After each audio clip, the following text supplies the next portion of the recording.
undisciplined reading public, which were not subject to the same norms of reading or the same norms of our relation to knowledge as it was in the past. This is a dramatic shift. The fundamental urge to copy has nothing to do with technology. It's about how culture is created.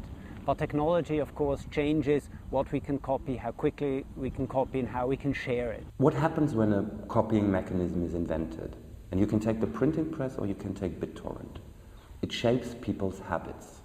It gives people completely new ideas how they could work together, how they could share, what they could relate to, what their lives could be. There's no way that an absolutist political system can totally suppress the spread of information. New media adapt themselves to these circumstances, and often they can become even more effective because of the repression. Why should improvements in our capacity to copy be linked to social change?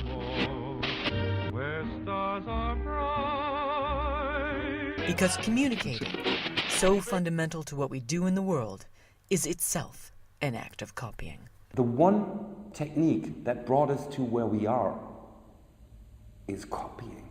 Sharing is at the heart of, in some senses, existence.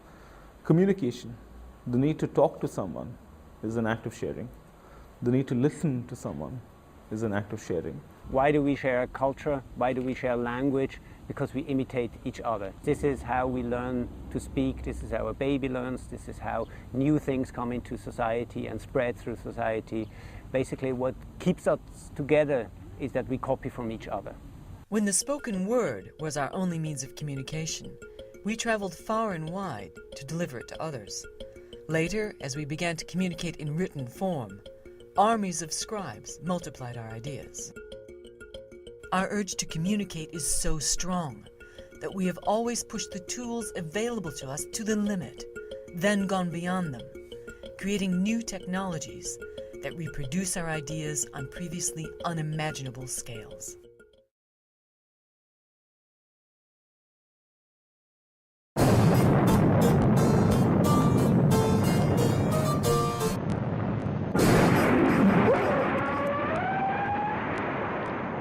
In 1957, the USSR launched Sputnik.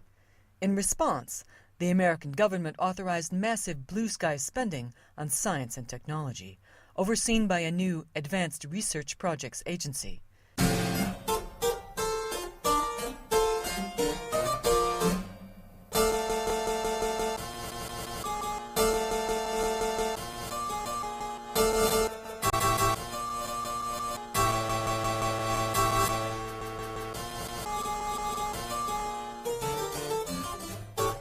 It was ARPA, developing the ideas of visionary computer scientist Joseph Licklider, that came up with the concept of networking computers. It's been hard to share information for years.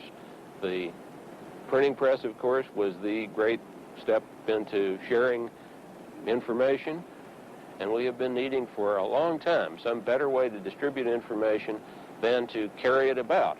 The print on paper form is embarrassing because in order to distribute it, you've got to move the paper around, and lots of paper gets to be bulky and heavy and expensive to move about. The ARPANET was designed to allow scientists to share computer resources in order to improve innovation. To make this vision work, ARPANET had to allow each machine on the network to reproduce and relay the information sent by any other.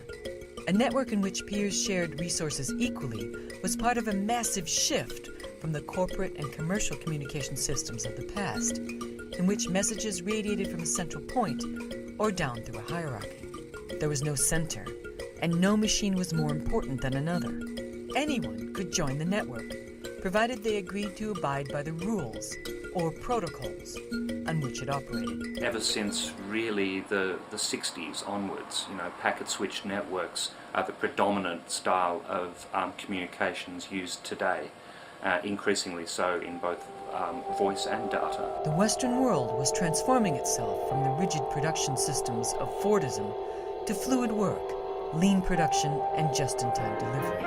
It's a wonderful age on a beautiful stage demonstrated for you, been created for you. it's just a part of the thrilling start of Century 21. A post-centralized, friction-free economy needed a communications system just like this.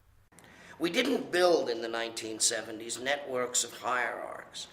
The computers that existed in the world were all multi-million-dollar machines, and they basically interrelated to one another in very equal ways. One of the really important characteristics of the internet is that it's extremely decentralized, and that the services on the internet are invented and operated by other network users. You know, the network is built so that there's nobody in charge, that everybody has control over their own communications. In relying on the internet, society was bringing into its very center a machine whose primary function was the reproduction and distribution of information. It's an inherent function of the networks that we use today that this data is stored and copied, normally transient, normally very fast, in milliseconds, microseconds. Specialized pieces of equipment such as switches, routers, hubs, etc. do this all in the blink of an eye. But it's the way networks work. What ARPA's engineers had produced was the blueprint for a massive copying machine without master, which would grow at a fantastic rate into today's internet. So this entire area is bristling with information transfer of one type or another. For instance, the local council, Tower Hamlets and Hackney, we're sort of on the border here, have some of the surveillance traffic and security cameras linked via wireless networks themselves. The spectrum environment is getting very dirty or noisy. Every single packet that flies through the multitude of wireless networks and through the internet is listened for, stored in memory, and retransmitted, i.e. it's copied from one what's called network segment to the next. Now, our media environment now, our media ecosphere now is so broad, so large, that you cannot contain information very easily anymore. You cannot stop or censor information or stop the transmission once it's out there. It's like water through your hands. It's like trying to stop a dam from bursting. I would say right now we are likely in range of wireless microwave radio transmissions that are most likely breaching some sort of copyright law right at this moment. To try in the back of modernism and all this international law to make profit out of his own ungenerosity to humankind. One of the main battlegrounds in law, in technology now, is the extent to which it is possible to exclude people from information, knowledge, and cultural goods.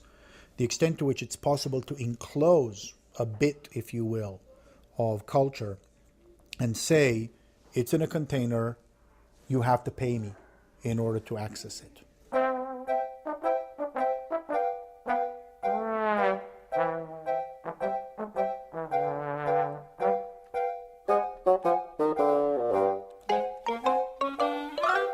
You can make something property if you can build a fence for it. You can enclose something if you can build a wall around it.